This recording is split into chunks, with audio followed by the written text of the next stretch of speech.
Ciao comrades, welcome, pleasure to have you here.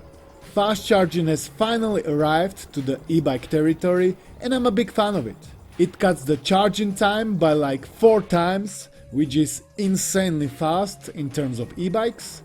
This recent e-bike from Engwe has it. I've been testing it alongside all of its other features. They've made some improvements but also some downgrades, like you cannot unlock the speed anymore. Instead of it, they gave us the boost button. Is this trade-off any good? Let's find out. So this is an e-bike made by a company called Engwe and the model is L20 Boost 3.0. Mine is in gold color. I like it, it makes it really stand out. Let's quickly run through the specifications.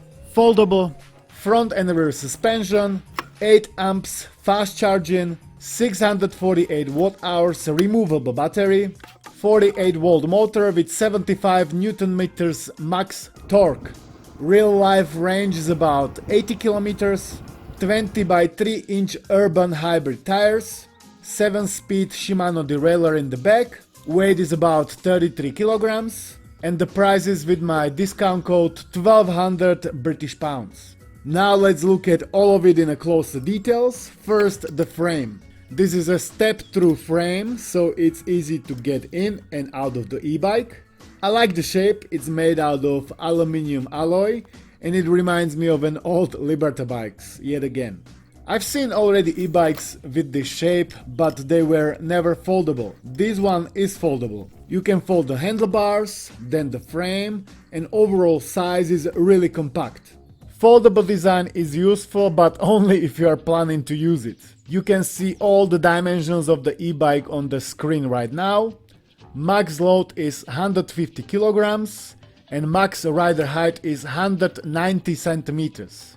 I'm about 185 centimeters tall and it fits me about alright, but I feel like 2 centimeters more in between seat and the handlebars would be ideal for me. And if you are wondering why I still have long hair on the footage, it's because it was shot a while back. I'll get to the reason why in a short bit. This also reminds me that this e-bike was provided to me for a purpose of a review. Huge thanks to the company, but as always, all opinions are my own. The battery size is 13.5 ampere hours or 648 watt hours and it hides into the frame. To take it out, first you need to plug the key in and turn it. To switch on the e-bike, you need to first click the red switch from 0 to 1. Then you need to put the battery back in and press the turn on button on the handlebars. That means as long as you keep the red switch on the 1, you can turn on the e-bike without the key plugged in. I actually like it more with the key. It feels like a car and it's more secure in my opinion. The battery can be charged inside or outside of the frame. While we are at the battery, let's also talk about fast charging. I've been testing it and it was able to charge the full capacity of the battery from 0 to 100 in about 2 hours 20 minutes. It uses 8 amps 54 volts fast charger. My previous e-bike is only using 3 amps charger, that means it's roughly a bit slower. I'm a huge fan of this feature and I wish every e-bike from now on would be using it, cause it's super helpful. The faster you can charge the battery, the better.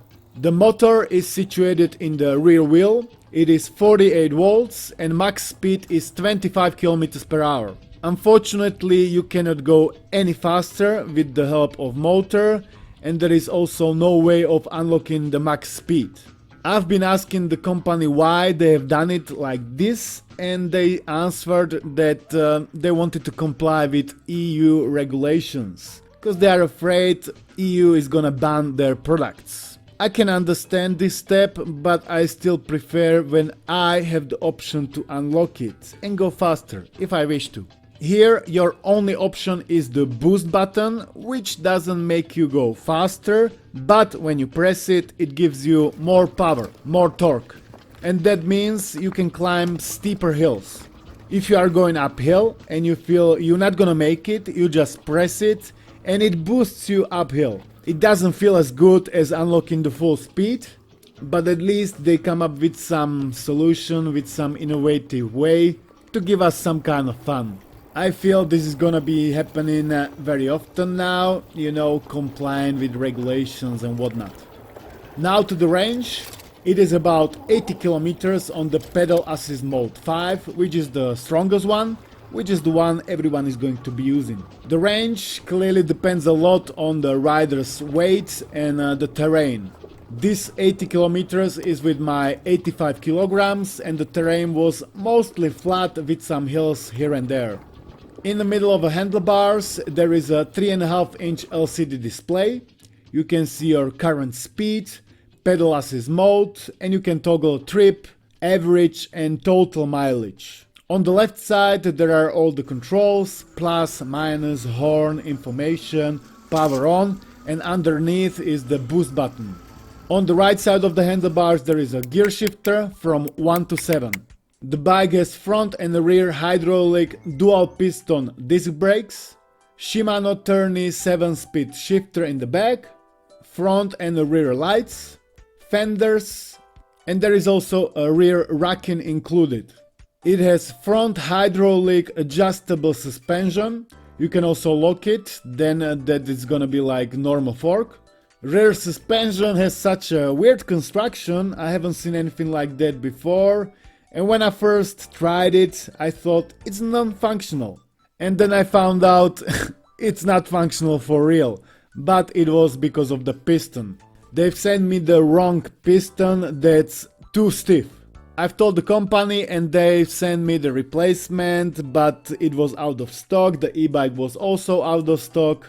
Then finally they had it, so they sent it and I put the replacement in and it was working absolutely fine. It would be way better if it worked straight out of box, but at least they did send me replacement part for free.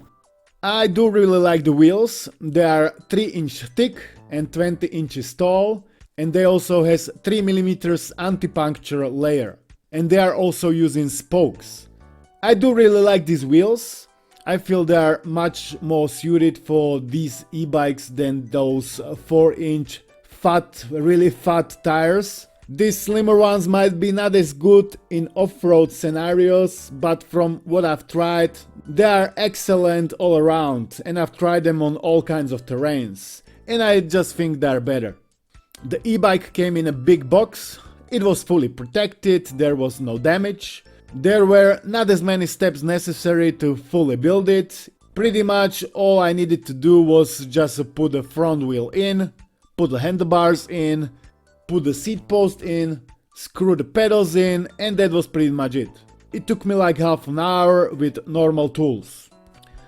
Okay, now let's sum it up. This e-bike is quite decent. If you are looking for a foldable e-bike with full suspension, this one will do a great job. The biggest letdown, at least for me, is the lack of throttle and the inability of unlocking the full speed. This option is great in my opinion. I know it is illegal in many countries, mine included. I'm not using it all the time, but for example I always use the throttle when I go from 0. I love the instant acceleration, plus I also sometimes go 33 km per hour, but just on really straight roads. On this e-bike you cannot do it, but I mean at least there is the boost button, which is super useful for hills. And of course the fast charging is the biggest advantage. The price, I think it's a little bit overpriced even with my discount code, which makes it 1200 British pounds. I still feel it should be a bit cheaper. Okay, that's about it. Thanks to you for watching. If this video helped you, give it a thumbs up, comment, subscribe, join, whatever your heart craves for.